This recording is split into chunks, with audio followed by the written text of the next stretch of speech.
दोस्तों इस वीडियो में हम लोग कवर करेंगे कि अगर आप एचआर डिपार्टमेंट के अंदर एज ए एचआर काम कर रहे हैं तो आपको क्या क्या नॉलेज होनी चाहिए, क्या क्या स्किल्स आपके पास होनी चाहिए ताकि आप एक बेहतर एचआर बन सकें, बेहतर तरीके से काम कर सकें, अपनी भी ग्रोथ कर सकें लर्निंग के तौर पे, और साथ ही जहां जिस इंडस्ट्री के अंदर आप काम कर रहे हैं, जिस ऑर्गेनाइजेशन के अंदर आप काम कर रहे हैं, उसको भी बेनिफिट पहुंचा सकें। दोस्तों लोगों का ना ज्यादातर मोटिव होता है कि वीडियो देखें और इंटरव्यू की तैयारी करें। मैं हमेशा ये बोलता हूं कि आपको अपनी स्किल्स इंप्रूव करनी है। स्किल्स आपके अंदर आ गई तो कोई भी इंटरव्यू हो, कुछ भी हो, आप आसानी से उसको निकाल सकोगे।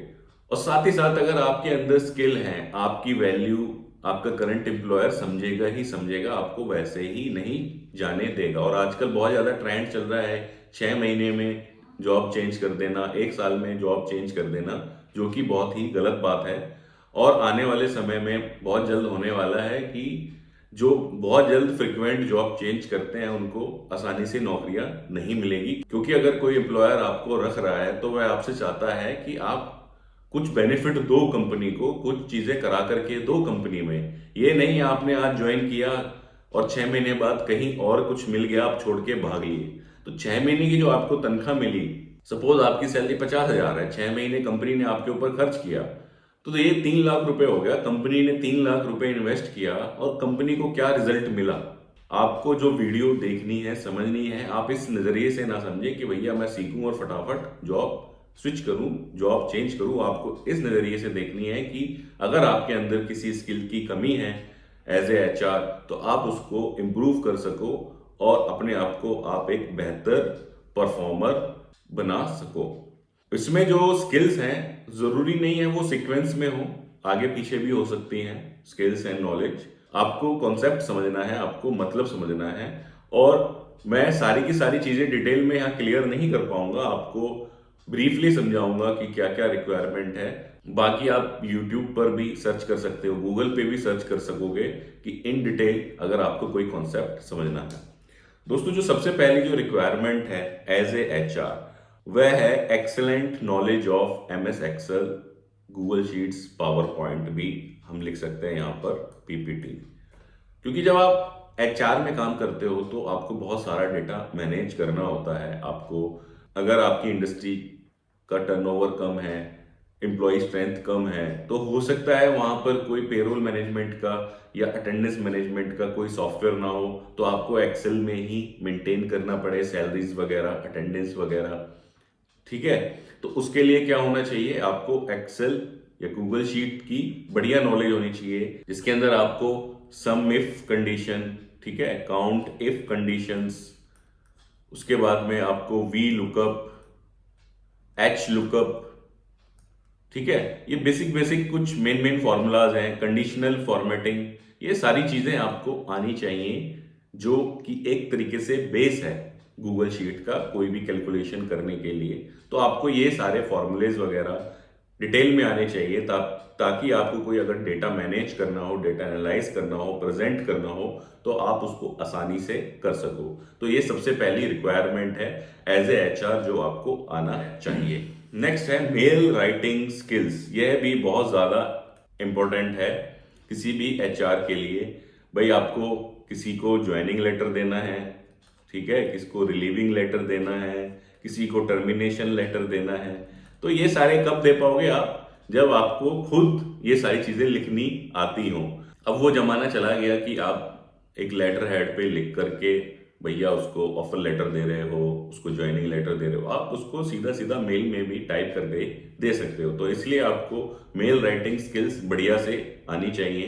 भाई कोई प्रॉब्लम हो गई, कोई इश्यू हो गई, तो आपको किसी एम्प्लॉय को मेल करनी है या किसी डिपार्टमेंट में कोई मेल करनी है, कोई इवेंट होने वाला है, उसके लिए आपको पूरे डिपार्टमेंट में सर्कुलर निकाल रहे हैं, तो आपको जो है ईमेल राइटिंग स्किल्स आपकी बढ़िया होनी चाहिए, तभी आप सही से काम कर पाओगे।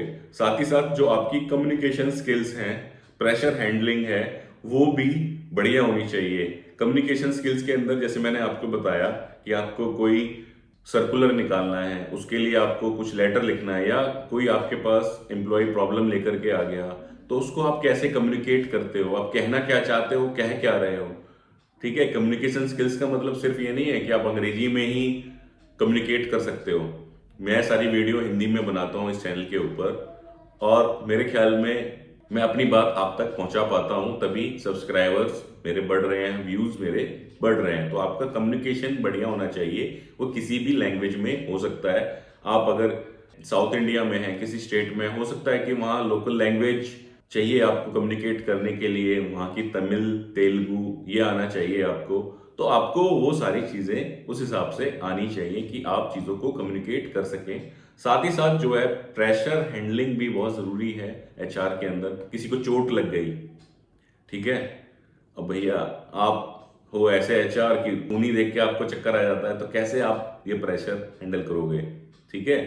या कोई प्रॉब्लम हो गई, कोई झगड़ा हो गया दो एम्प्लॉयज के बीच में, दो गुटों के बीच में, तो इस तरीके के भी रिजोल्यूशन करने पड़ते हैं एचआर डिपार्टमेंट को। तो इसलिए आपकी जो प्रेशर हैंडलिंग स्किल है, कम्युनिकेशन स्किल है, वो स्ट्रांग होनी चाहिए। जब तक आपकी ये चीजें स्ट्रांग नहीं होंगी तो आप किसी झगड़े को, किसी समस्या का निवारण कैसे करोगे। नेक्स्ट है 5S एंड हाउसकीपिंग। 5S पे मैं ऑलरेडी कई सारी वीडियोस बना चुका हूँ। 5S क्या है? एक जापानी सिस्टम है जिसके अंदर 5 स्टेप होते हैं: सेरी, सीटोन, सीसो, सिकेत्सु, सित्सुके, जिसके अंदर हम सॉर्टिंग करते हैं, सिस्टमेटिक अरेंजमेंट करते हैं काम की, और बिना काम की वस्तुओं को छांटते हैं, और जो काम की वस्तु है उसको एक जगह पर रखते हैं, उसकी जगह निर्धारित करते हैं, शाइनिंग करते हैं, साफ सफाई करते हैं, स्टैंडर्डाइज करते हैं कि हर चीज का एक स्टैंडर्ड बनाते हैं, एक मानक बनाते हैं, और चीजों को मेंटेन करते हैं। तो आपको अगर 5S की जानकारी नहीं है तो आप 5S के बारे में सीखें, और अपने इंडस्ट्री, अपने ऑर्गेनाइजेशन के अंदर आप 5S इंप्लीमेंट कराना शुरू करें। क्योंकि ये जो 5S की ओवरऑल रिस्पॉन्सिबिलिटी है किसी भी इंडस्ट्री के अंदर, किसी भी ऑर्गेनाइजेशन के अंदर, ये एचआर डिपार्टमेंट के अंडर ही आती है, 5S और हाउसकीपिंग। इसलिए आपको इसकी अच्छे से जानकारी होनी चाहिए। नेक्स्ट है काइजन एंड सजेशन स्कीम या रिवॉर्ड स्कीम। दोस्तों, जो कंपनी के अंदर कुछ सुधार होते हैं तो सुधार के लिए क्या करते हैं, एम्प्लॉय से हम सजेशन लेते हैं कि भाई आप सुझाव दीजिए क्या क्या इंप्रूवमेंट की जा सकती है। तो उसके लिए सजेशन स्कीम फ्रेम की जाती है, सजेशन स्कीम पॉलिसी बनाई जाती है। तो ये सारा काम किसका है? ये एचआर डिपार्टमेंट का। अब बन तो गई पॉलिसी, स्कीम फ्रेम तो हो गई, लेकिन इसको रन कराना, उसको चलाना, मंथ ऑन मंथ सजेशन को कलेक्ट करना, उन पे एक्शन लेना, ये एचआर के अंदर ही आता है। एचआर डिपार्टमेंट को ही ये सारी चीजें करनी होती हैं। इसलिए आपको इसके बारे में जानकारी होनी चाहिए अगर आप एचआर डिपार्टमेंट में काम कर रहे हैं। नेक्स्ट और सबसे जरूरी आ जाता है सेफ्टी। सेफ्टी किसकी? प्लांट में काम कर रहे लोगों की, मशीनरी की, ठीक है, मटेरियल की। तो हर तरीके की जो सेफ्टी है उसकी जो जिम्मेदारी है वो किसकी है? एचआर की है। इसके अंदर फायर सेफ्टी भी आएगी कि भैया जो फायर के इक्विपमेंट लगे हुए हैं प्लांट के अंदर, वह काम कर रहे हैं, नहीं कर रहे। मॉक ड्रिल्स समय समय पे प्लान करना, ये एचआर की जिम्मेदारी है। फायर सिलेंडर्स, फायर हाइड्रेंट्स की ऑडिट करना, उनको चेक करना, ये इनकी जिम्मेदारी है। नियर मिस को आइडेंटिफाई करना कि कहीं पे नियर मिस तो नहीं हो रहा, कहीं अनसेफ एक्ट तो नहीं है, कहीं अनसेफ कंडीशन तो नहीं है। तो सेफ्टी से रिलेटेड जितनी भी चीजें हैं उन सबको इम्प्लीमेंट करना, उनको लागू करना, बनाए रखना, ये किसकी जिम्मेदारी है? यह भी एचआर डिपार्टमेंट की ही जिम्मेदारी है कि पीपीज वगैरह प्लांट के अंदर लोग यूज कर रहे हैं, नहीं कर रहे हैं, ये सब कौन देखेगा? ये एचआर देखेगा। तो ये सारी चीजें हो गई। एक जर्नल आपको स्किल क्या पता होनी चाहिए, एज ए एचआर क्या काम आपको आना चाहिए। अब हम जानेंगे कुछ टेक्निकल चीजें। टेक्निकल चीजों के अंदर सबसे पहला काम क्या है? मैन पावर ट्रैकिंग का है। मैन पावर ट्रैकिंग क्या है कि किस डिपार्टमेंट में कितने लोगों की रिक्वायरमेंट है, ठीक है, और एक्चुअल में कितने लोग काम कर रहे हैं, ठीक है, कितने लोग प्रेजेंट हैं, कितने लोग एब्सेंट हैं, एट्रिशन रेट क्या चल रहा है। ये सारी चीजें मैन पावर से रिलेटेड पूरा डेटा रखना, ये किसकी जिम्मेदारी है? ये एचआर की ही जिम्मेदारी है। नेक्स्ट है recruitment and selection. Recruitment and selection के अंदर क्या आ गया? चाहे वो ब्लू कॉलर हो या व्हाइट कॉलर। ब्लू कॉलर क्या होता है? जो सुपरवाइजर से नीचे लोग हो गए, सुपरवाइजर हो गया, ऑपरेटर हो गया, हेल्पर हो गया, ये क्या हो गए? ब्लू कॉलर हो गए। व्हाइट कॉलर क्या हो गए? Supervisor and above. जिसके अंदर मैनेजर आ गए, ईजीएम आ गए, जीएम आ गए, असिस्टेंट मैनेजर आ गए, एग्जीक्यूटिव आ गए। तो ये सारे कौन हैं? ये हैं व्हाइट कॉलर। तो चाहे ब्लू कॉलर हो चाहे व्हाइट कॉलर हो, उसका रिक्रूटमेंट करना, उसके लिए क्या करना कि वैकेंसीज अपनी निकालना, चाहे आप वो naukri.com पे डालो या उसके लिए आप फेसबुक पे डालो, लिंक्डइन पे डालो, ये सारी चीजें इंफॉर्मेशन फ्लॉट करना कि हमारे यहाँ इस तरीके की वैकेंसी चल रही है। फिर उसके हिसाब से पर्सन का सिलेक्शन करना, उसका इंटरव्यू लाइनअप करना। पहले आप इंटरव्यू लोगे, एचआर लेता है, फिर टेक्निकल राउंड होगा या कई जगह टेक्निकल होता है फिर एचआर होता है। तो जिस हिसाब से आपने करना है, आपकी कंपनी की पॉलिसी है, उस हिसाब से आपने एम्प्लॉय का रिक्रूटमेंट और सिलेक्शन करना। ये किसकी जिम्मेदारी है? ये एचआर की जिम्मेदारी होती है। साथ ही साथ जब वह सेलेक्ट हो जाता है तो उसकी कुछ ज्वाइनिंग फॉर्मेलिटीज भी होती हैं, जिसके अंदर उसका आधार, पैन, ये सारी चीजें लेना ये एचआर का ही काम है।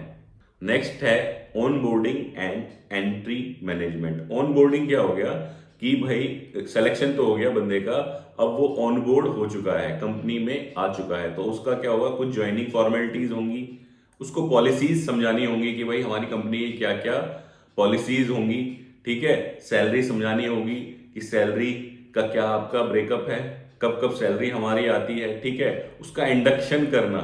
इंडक्शन क्या होता है कि जब कोई नया पर्सन आता है तो उसको हर डिपार्टमेंट में थोड़ी थोड़ी देर के लिए प्लान किया जाता है कि 2 घंटे आप एचआर में जाओगे, 2 घंटे आप प्रोडक्शन में जाओगे, 2 घंटे आप क्वालिटी में जाओगे, 2 घंटे आप मेंटेनेंस में जाओगे, ताकि वह जो पर्सन है पूरे के पूरे डिपार्टमेंट को समझ सके कि यहाँ पे कौन कौन एचओडीज हैं, क्या क्या काम हो रहा है, कैसे कैसे काम हो रहा है। तो इस तरीके से एक इंडक्शन ट्रेनिंग भी प्लान की जाती है। इस ट्रेनिंग को प्लान करना भी एचआर का ही काम है। उसके बाद में उसको ऑफर लेटर, अपॉइंटमेंट लेटर वगैरह इशू करना, ये सारी ऑन बोर्डिंग और एंट्री मैनेजमेंट के अंदर सारी चीजें आ जाती हैं। ये सारी चीजें आपको पता होनी चाहिए, अगर नहीं पता है तो आपको ये चीजें सीखनी चाहिए। नेक्स्ट है employee database management. Employee database management क्या हो गया कि एम्प्लॉय का सारा रिकॉर्ड रखना, ठीक है। उनकी पर्सनल फाइल्स, ठीक है, कि जिसके अंदर उसका आधार लगाओ, पैन लगाओ, एप्लीकेशन फॉर्म लगाओ, ठीक है। उसका सॉफ्टवेयर में सारा डेटा मेंटेन करना कि कब कौन बंदा आया, कब छोड़ करके गया, किस डिपार्टमेंट में कौन काम कर रहा है, किस डेजिग्नेशन पे काम कर रहा है, उसकी सैलरी क्या है, उसकी एज क्या है। तो ये सारा का सारा डेटा जो मैनेज करना, ये किसका काम है? एचआर का काम है। अगर आप ये ऐसा कुछ काम नहीं कर रहे हो तो आपको सबसे पहले क्या करना चाहिए? एम्प्लॉय मास्टर फाइल बनानी चाहिए, जिसके अंदर आप सारे के सारे एम्प्लॉयज को लिस्ट करोगे, ठीक है। उनकी डिटेल डालोगे, जैसे कि name, father name, age, sex, department, ठीक है, experience, education, Aadhaar number, PAN number, salary breakup, date of joining. तो इस तरीके से आप एक लिस्ट बना लो अपनी कंपनी के अंदर कि आपकी कंपनी ऑर्गेनाइजेशन के अंदर कितने लोग काम कर रहे हैं। और जब कोई नया बंदा आए तो आप उसके अंदर उसकी एंट्री करो। उसको एक एम्प्लॉय कोड भी देना है आपने, ये सबसे जरूरी है जो मैं बताना भूल गया आपको, कि आपने उसको एक एम्प्लॉय कोड भी देना है, यूनिक कोड देना है उसको कि भाई आपका कोड नंबर ये है। तो इस तरीके से आप डेटा बना लीजिए, डेटाबेस अपना तैयार कर लीजिए, ठीक है। और जब कोई नया पर्सन आए तो उसमें ऐड करना है, जब छोड़ के जाए तो उसको डिलीट नहीं करना है, उसकी डेट ऑफ लिविंग डालनी है। क्या डालनी है हमें? DOL, date of living update करनी है। तो इस तरीके से आपको एम्प्लॉय का डेटाबेस मैनेज करना है। उसके बाद जो नेक्स्ट आपको स्किल पता होनी चाहिए, आपको काम आना चाहिए, वो आना चाहिए टाइम ऑफिस और पेरोल मैनेजमेंट का, जिसके अंदर अटेंडेंस मैनेज करना, लीव का रिकॉर्ड रखना, ठीक है, उसका पेरोल के अंदर अपडेट करना, ठीक है, उसकी इनकम टैक्स की डिटेल अपने पास होनी चाहिए, उसका आप बैंक में क्या दे रहे हो, कैश में क्या रिम्बर्समेंट दे रहे हो, ये सारा का सारा आपके पास बही खाता होना चाहिए कि भैया पेरोल आप उसका पूरा का पूरा मैनेज करो सारे के सारे एम्प्लॉयज का, कि हर महीने किसकी क्या सैलरी बन रही है, कितनी उसकी छुट्टियां हैं तो आपने कितनी छुट्टियां उसको दी, कितनी उसको पेड लीव मिली। तो ये सारी चीजें आपको मेंटेन करनी आनी चाहिए। और बहुत ही जल्द मैं एक एक्सेल और गूगल शीट के अंदर फॉर्मेट लेकर के आने वाला हूं, जिसके अंदर आप पूरा अटेंडेंस से लेकर के आपको क्या करना है, उसमें अटेंडेंस डालनी है, ठीक है, और उसी से आपका पूरा का पूरा पेरोल रेडी हो जाएगा। ये खास तौर पे उन इंडस्ट्रीज, उन ऑर्गेनाइजेशन के लिए का है जहां पे कोई पेरोल मैनेजमेंट का या अटेंडेंस मैनेजमेंट का कोई सॉफ्टवेयर नहीं लगा है, बायोमेट्रिक नहीं लगी है, तो वहां पर दिक्कत होती है। रजिस्टरों में मेंटेन करते रहते हैं डेटा, और पता चलता है 10 तारीख तक एचआर डिपार्टमेंट क्या काम कर रहा है, सिर्फ सैलरी ही बना रहा है। तो बहुत ही जल्द मैं ये लेकर के आने वाला हूँ फॉर्मेट। जब आएगा आपको जानकारी मिल जाएगी, तो आप उसके अंदर क्या करोगे, डेली के डेली अटेंडेंस अपडेट करोगे और 30 तारीख को आपकी सैलरी बनके तैयार होगी। चाहो तो आप 1 तारीख में चेक करके 2 तारीख में सैलरीज ट्रांसफर कर सकते हो। होना ही ये चाहिए कि टाइम जो हमने सेट किया, अगर हमारी कंपनी के अंदर टाइम है कि 2 तारीख को सैलरी बढ़ रही है तो 2 को बढ़नी चाहिए, अगर 7 है तो 7 को सैलरी बढ़ जानी चाहिए। क्योंकि जो एम्प्लॉई है, एम्प्लॉई किसके लिए काम कर रहा है, सैलरी के लिए काम कर रहा है। उसके कुछ खर्चे होते हैं, फिक्स एक्सपेंसेस होते हैं जो उन्होंने टाइम टू टाइम पे करने होते हैं। तो अगर आप उसको टाइमली सैलरी पे नहीं करोगे तो वो मोटिवेट कैसे रहेगा। उसके बाद है next, compensation and benefits. Compensation and benefits भी यही हो गया कि आप उसको क्या चीजें पे कर रहे हो, सैलरी उसकी क्या रहेगी, लीव अगर आप दे रहे हैं उसको, अगर उसने लीव नहीं ली तो उसको क्या उसका बेनिफिट मिलेगा, या संडे को वह काम करने आया तो आप उसको एक्स्ट्रा छुट्टी दोगे उसके अगेंस्ट में, या जो संडे को उसने काम किया है उसकी आप उसको पे कर दोगे, या किसी ने कोई बाहर ट्रैवल किया तो बाहर जो ट्रैवल किया तो उसका क्या खर्चा मिलेगा, उसको पर किलोमीटर क्या चार्ज मिलेगा। तो ये सारी चीजें भी आपको आनी चाहिए। नेक्स्ट है एम्प्लॉय रिलेशनशिप मैनेजमेंट। इसको हम एम्प्लॉय इंगेजमेंट भी बोल देते हैं कई बारी, ठीक है। जिसके अंदर कोई अगर इश्यू है किसी एम्प्लॉय का, उसको रिजॉल्व करना। मैंने देखा है एचआर डिपार्टमेंट में लोग आने से कतराते हैं क्योंकि वहां पे उनको धमकाकर भगा दिया जाता है। मैंने खुद ये फील किया है, कई बार मैं एचआर डिपार्टमेंट में बैठा होता हूँ, कुछ चीजें इंप्लीमेंट करा रहा होता हूँ, वहां पे लोग आते हैं और जो एचआर हेड है या एचआर एग्जीक्यूटिव है उनको धमका के ऐसे भगा देते हैं। भाई अगर वो इतना पढ़ा लिखा होता कि इतनी आसानी से चीजें समझ जाता तो फिर वहां पे मशीन थोड़ी ना चला रहा होता, आपकी जगह बैठ जाता वो एचआर बन के। तो उसको आपको ऐसे नहीं धमकाना चाहिए, ऐसे नहीं भगाना चाहिए। उसको आप प्यार से भी समझा सकते हो, तरीके से बात करो, तमीज से बात करो, ताकि ये ना हो कि वो डर के मारे आपके यहाँ आने से ही कतराए, कोई उसको प्रॉब्लम है तो आ ही ना पाए। ठीक है, आप सख्त रहो लेकिन ये बदतमीज ना बने। आप सख्त रहिए लेकिन बदतमीज मत करिए, किसी को गाली मत दीजिए।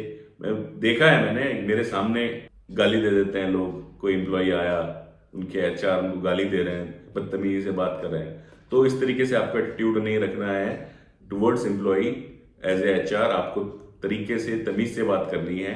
तो यही सारी चीजें एम्प्लॉय रिलेशनशिप मैनेजमेंट के अंदर आती हैं। कोई बर्थडे अगर हम सेलिब्रेट करते हैं, कि हमारी कंपनी की पॉलिसी है कि हर 30 तारीख को सबका जो बर्थडे है उस मंथ में आ रहा है उसको कंबाइंड हम सेलिब्रेट कर सकते हैं। तो इस तरीके की चीजें आप कर सकते हो। एनुअल डे सेलिब्रेशन है, या कोई आप 26 जनवरी बना रहे हो, 15 अगस्त बना रहे हो, न्यू ईयर बना रहे हो, तो इस तरीके की एक्टिविटीज आपको करनी आनी चाहिए, ताकि एम्प्लॉय जो है एंगेज रहे, समझे कि हाँ ये मेरी ही कंपनी है। जब उसको ऐसा लगेगा तो ही रिजल्ट मिलेगा। दोस्तों, हमारे एक मित्र हैं अमित ठक्कर, उनकी कंपनी का नाम है 9 डिवाइन एचआर। तो अगर आप एचआर डिपार्टमेंट में काम कर रहे हैं और आपको जो चीजें मैं बता रहा हूं उनकी इन डिटेल ट्रेनिंग चाहिए, या अपनी इंडस्ट्री के अंदर आपको चीजें इंप्लीमेंट करानी है, तो ये जो ईमेल आईडी आपको यहाँ दिख रही है और ये मोबाइल नंबर है, इस पे आप कांटेक्ट कर सकते हो। वह time office management, payroll management, certificate compliances, labour laws, shop act, HR policies implementation, ये सारा काम कराते हैं। मैं नीचे डिस्क्रिप्शन के अंदर भी ईमेल आईडी और फोन नंबर डाल दूंगा, आप वहां से भी उन्हें संपर्क कर सकते हैं। आगे बढ़ते हैं दोस्तों, अगला है अप्रेजल मैनेजमेंट। अप्रेजल मैनेजमेंट या पीएमएस भी बोल देते हैं इसको, परफॉर्मेंस मैनेजमेंट सिस्टम। इसके अंदर क्या करना है, जैसे मैंने आपको बताया कि बाबूजी का खास है तो उसको कर दिया 15% इंक्रीमेंट। कोई एचओडी का खास है उसका भी 10% हो गया। लेकिन एक बड़ा मेहनती व्यक्ति है, वो किसी का खास नहीं, काम से काम रखता है, आउटपुट पूरी देता है, उसको कर दिया हमने 5%। तो जो गधा और जो घोड़ा है उसका सबका बराबर इंक्रीमेंट हो गया, या पता चला गधे का ज्यादा हो गया, क्योंकि गधा जो है तेल बहुत बढ़िया लगाता है। शुद्ध हिंदी में बात करें कि जो गधा है उसको तेल बहुत अच्छा लगाना आता है, बाबूजी को या साहब को, तो उसका इंक्रीमेंट ज्यादा हो गया। तो एमएनसीज में या जो वेल डिफाइंड कंपनीज हैं जहाँ पे सिस्टमेटिक अप्रोच है, वहाँ पे ये अप्रोच नहीं चलती। वहाँ पे परफॉर्मेंस मैनेजमेंट सिस्टम चलता है, जिसके अंदर अप्रेजल का पूरा सिस्टम बनता है कि अगर किसी एम्प्लॉय का इंक्रीमेंट करना है तो वो किस बेसिस पे होगा। बेस क्या होगा, उसकी परफॉर्मेंस हम मेजर करेंगे KRA KPIs के थ्रू, कि हमने उसको टारगेट दिया कि भाई आपका ये टारगेट है, आपको ये अचीव करना है। अगर आपने यह टारगेट अचीव किया तो आपका इतना परसेंट इंक्रीमेंट होगा, अगर इतना अचीव किया तो इतना परसेंट होगा, अगर अचीव नहीं हुआ तो फिर क्या आप उस पर एक्शन लोगे। तो KRAs KPIs अगर आपको अपनी इंडस्ट्री के लिए भी फ्रेम कराने हैं तो हम उसमें भी आपकी मदद कर सकते हैं। हम KRA KPIs भी इम्प्लीमेंट कराते हैं। Policy formation and implementation next skill है। पॉलिसीज क्या होती हैं? किसी भी कंपनी को चलाने के लिए पॉलिसीज, SOPs और कुछ सिस्टम्स होते हैं। ठीक है, आज मैं एक HR डिपार्टमेंट में काम कर रहा हूं, मैं अपने तरीके से काम कर रहा हूं, क्योंकि यहाँ पे कोई पॉलिसी नहीं है, कोई सिस्टम नहीं है, कोई SOP नहीं है, कोई स्टैंडर्ड ऑपरेटिंग प्रोसीजर नहीं बना हुआ कि इस काम को करने का यह तरीका है। तो मैं अपने तरीके से काम करूंगा, जो मुझे अच्छा लगता है मैं उस तरीके से चीजें इंप्लीमेंट कराऊंगा। लेकिन काम हमें कैसे करना चाहिए? हमें पहले पॉलिसीज को फ्रेम करना चाहिए कि भाई लीव पॉलिसी क्या है, कितनी छुट्टियां मिलेंगी, ठीक है, लेट कमिंग पे क्या होगा, अर्ली गोइंग पर क्या होगा, अटेंडेंस पॉलिसी क्या है, सैलरी किस तारीख को मिलती है, अगर आप आउट स्टेशन गए तो आपको क्या मिलेगा। ठीक है, तो इस तरीके की पॉलिसीज हमको फ्रेम करनी है। अगर आपको फ्रेम करनी नहीं आती तो आप फ्रेम करना सीखिए, और बहुत ही जल्द मैं इसके ऊपर भी एक कोर्स ला करके अपनी AYT इंडिया एकेडमी ऐप के ऊपर डालने वाला हूं, जिसमें आपको policies, appointment letter, offer letter, ये सारी की सारी चीजें आपको AYT इंडिया एकेडमी ऐप के ऊपर मिल जाएंगी। आप वहां से सीधा डाउनलोड करो और उनको यूज करना शुरू कर सकते हो। नेक्स्ट है ट्रेनिंग एंड डेवलपमेंट। ये सबसे इंपॉर्टेंट पार्ट है किसी भी इंडस्ट्री की ग्रोथ के लिए। दोस्तों, हम स्कूल क्यों जाते हैं? कि हम अपने आप को अपग्रेड कर सकें, हम कुछ सीख सकें। आप मेरी वीडियो अगर यहां तक देख रहे हो तो इसका मतलब है आप अपनी आपकी स्किल को अपग्रेड करना चाहते हो, बढ़ाना चाहते हो। तो कैसे कर रहे हो? आप ट्रेनिंग ले रहे हो। ट्रेनिंग कैसे ले रहे हो? आप ऑनलाइन ट्रेनिंग ले रहे हो मेरी वीडियो देख के।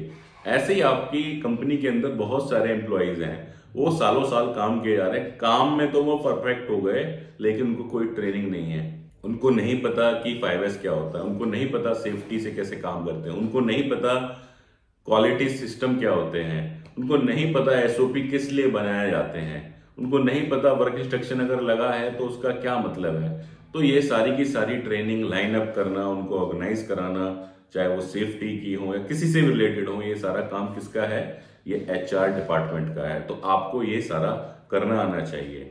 दोस्तों, HR से रिलेटेड खास तौर पे जो ट्रेनिंग मॉड्यूल है, ठीक है, जिसके अंदर एम्प्लॉय इंडक्शन से लेकर के उसकी ट्रेनिंग, उसकी स्किल मैट्रिक्स कैसे आप निकालोगे, ठीक है, उसकी फिर ट्रेनिंग कैसे दोगे, ट्रेनिंग के बाद पोस्ट ट्रेनिंग टेस्ट में कैसे कैसे एग्जाम्स होते हैं, ठीक है, तो ये सारा मैं ऑलरेडी एक कोर्स बना करके कहाँ डाल चुका हूँ? AYT इंडिया एकेडमी ऐप के ऊपर डाल चुका हूँ। आप प्ले स्टोर से या एप्पल स्टोर से जा करके डाउनलोड कर सकते हो, लिंक आपको डिस्क्रिप्शन में मिल जाएगा, ठीक है। या फिर आप www.learn.aytindia.com पर भी जा सकते हो।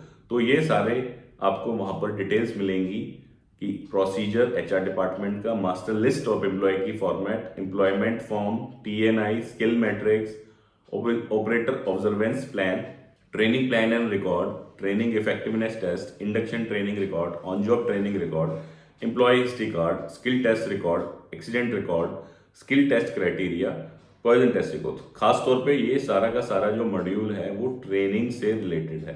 तो आपको डिस्क्रिप्शन के अंदर लिंक मिल जाएगा, वहां से जाकर के आप ये कोर्स भी परचेज कर सकते हो। अब बढ़ते हैं आगे वीडियो में। कुछ स्टैट्यूटरी कंप्लायंसेस होते हैं और कुछ लीगल कंप्लायंसेस होते हैं।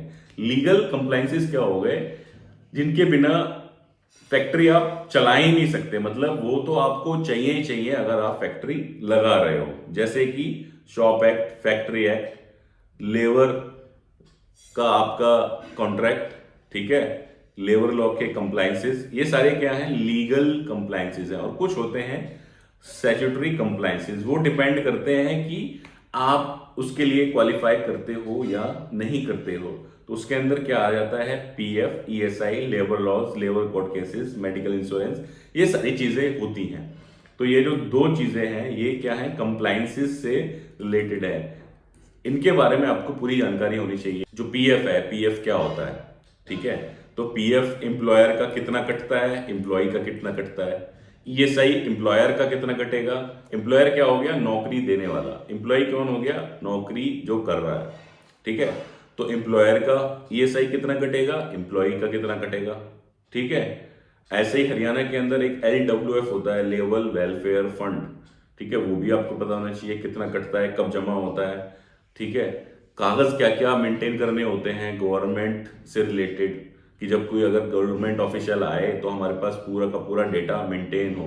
ऐसा ना हो वो हमें आकर के क्या करे, धमकी दे कि भाई इतने 1000 रुपए लूंगा, तुम्हारा तो कुछ है ही नहीं, या इतने लाख रुपए लूंगा। अब तो हजारों की बात छोड़ दो, अब तो लाखों में बात होने लगी है।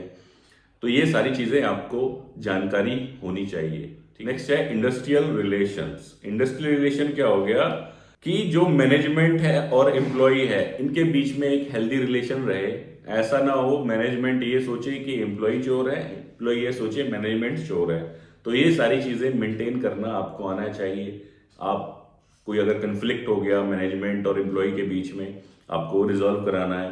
ना आपको प्रो मैनेजमेंट बनना है, ना आपको प्रो एम्प्लॉय बनना है। आपको बीच का रास्ता निकालना है जिसके अंदर एम्प्लॉय का भी बेनिफिट हो, जिसके अंदर मैनेजमेंट का भी बेनिफिट हो। ये चीज आपको ध्यान रखनी है। आपको प्रो नहीं होना, मतलब एक तरफा आपको कोई भी पक्ष नहीं लेना, आपको दोनों पक्ष को समझ के बीच का रास्ता निकालना है अगर कोई कंफ्लिक्ट वगैरह हो जाता है। नेक्स्ट आ गया आपका एम्प्लॉय वेलफेयर, लाइजनिंग और MIS and reports. Employ welfare जैसे मैंने आपको बताया कि आप कुछ वेलफेयर की एक्टिविटीज करते हो, किसके लिए, एम्प्लॉयज के लिए। उसके अंदर क्या हो सकता है, हेल्थ चेकअप हो सकता है, ठीक है, कुछ सेमिनार्स हो सकते हैं, ठीक है, कुछ इवेंट्स हो सकते हैं। तो ये सारी चीजें आपको करनी आनी चाहिए, इसकी आपको जानकारी होनी चाहिए। नेक्स्ट है लाइजनिंग, जैसे मैंने आपको बताया कि अगर कोई गवर्नमेंट ऑफिशियल या कोई भी डिपार्टमेंट आता है तो आपको बातचीत करना आना चाहिए कि आप उस मैटर को रिजॉल्व कर सको, आप उसको समझा सको कि भाई आप बोल रहे हो ये नहीं है, ये नहीं है, ये नहीं है, नहीं मेरे पास तो सब कुछ है, आप बताओ इसमें क्या कमी है, ठीक है। नेक्स्ट है MIS रिपोर्ट्स। ये भी सबसे ज्यादा इंपॉर्टेंट चीजों में से एक है। आपको डेली के पैरामीटर्स पता होना चाहिए कि भैया आज की अटेंडेंस कितनी है, आज लेट कमिंग कितने हैं, अर्ली गोइंग कितने गए, आज कितने लोग लॉन्ग लीव पे चल रहे हैं, कितने लोगों ने आज शॉर्ट लीव ली या गेट पास लिया, ठीक है। एक्सपेंसेस क्या आ रहे हैं हमारे लेबर के, OT कितना बन रहा है, कैंटीन चार्जेस कितने हैं। तो इसके आपको डेली, वीकली और monthly MIS, management information system, आपको एक MI सिस्टम बनाना है और इसको आपने मैनेजमेंट को या अपने HOD को प्रेजेंट करना है कि ये सारी की सारी चीजें उसमें कवर हो। साथ ही साथ कितनी ट्रेनिंग प्लान हो रही है, कोई एक्सीडेंट तो नहीं हो रहा, मॉक ड्रिल्स कितनी कंडक्ट हो रही है। मतलब आपका जो एक तरीके से KRA है, जो आपने आउटपुट देनी है, वो सारी की सारी चीजें MIS के अंदर KPI के फॉर्म में आनी चाहिए और आपने मैनेजमेंट को देनी है। नेक्स्ट है एग्जिट रिटेंशन मैनेजमेंट। जो व्यक्ति अगर छोड़ के जा रहा है हमारी कंपनी को, लीव कर रहा है, ठीक है, तो उसका पूरा का पूरा आपको फॉर्मेलिटीज करनी आनी चाहिए। FNF, भाई आप उसकी एक चेकलिस्ट बनाओ कि अगर कोई छोड़ के जाएगा तो आप उससे क्या क्या चेक करोगे? भाई उसके पास कोई एसेट्स तो नहीं है कंपनी की, कोई उस पर एडवांस तो नहीं है, ठीक है, कोई चीज़ ओपन तो नहीं चल रही। उसके एचओडी से पूछोगे कि भाई इसको कोई प्रोजेक्ट तो नहीं दे रखा जो बीच में अधूरा छोड़ के जा रहा है। तो इस तरीके से आपको पूरा का पूरा मैनेज करना आना चाहिए। साथ ही साथ जो सर्टिफिकेशन होते हैं हेल्थ एंड सेफ्टी से रिलेटेड, जैसे कि 14,001, 45,001, साथ ही साथ ISO 9001 भी, इनके बारे में भी आपको जानकारी होनी चाहिए। इनके क्लॉजेस क्या क्या हैं, इनसे रिलेटेड जो चीज़ें हैं वो आपको अपनी कंपनी के अंदर इम्प्लीमेंट करानी है। तो दोस्तों ये सारी स्किल्स हैं जो एज ए HR आपको आनी चाहिए, आपको पता होनी चाहिए, तो ही आप एक बेहतर HR बन सकते हो, एक बेहतर HR की तरह काम कर सकते हो किसी भी इंडस्ट्री के अंदर। दोस्तों अगर वीडियो अच्छी लगी और यहाँ तक आप आए हैं तो वीडियो को लाइक करना ना भूलें, साथ ही साथ शेयर करें अपने दोस्तों के साथ, खास तौर पे जो कि HR डिपार्टमेंट के अंदर काम कर रहे हैं, ताकि उनके भी काम आए। धन्यवाद।